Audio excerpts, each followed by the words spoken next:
राज्यातील एक मंत्री भरत गोगावले यांचे काही पूजेचे व्हिडिओ जे आहेत ते सध्या व्हायरल झालेले आहेत आणि त्या संदर्भात चर्चा सुरू आहे। खरं तर त्यांनी आघोरी पूजा केली असा काही जणांचा आरोप आहे, परंतु आघोरी पूजेची व्याख्याच वेगळी आहे। एकतर ती स्मशानामध्ये केली जाते, कुणाचा तरी बळी देऊन केली जाते, किंवा आघोरी पूजेची जी व्याख्या आहे ती ज्यांनी आरोप केली ते मला वाटते की त्यांनी त्याचा अभ्यास केला पाहिजे।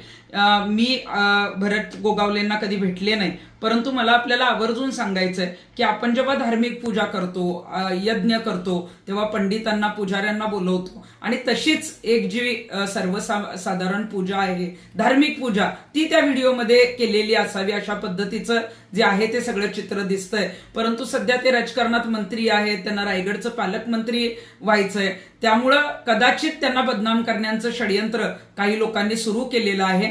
खरोखरच आघोरी पूजेचे काही व्हिडिओ जर काही जणांकडे असतील तर त्यांनी ते पुढे आणावे आणि त्यांच्यावर कारवाई करावी, परंतु विनाकारण बदनाम करण्यासाठी सर्वसाधारण पूजेला किंवा धार्मिक पूजेला आघोरी पूजेचा रंग अजिबात देऊ नये।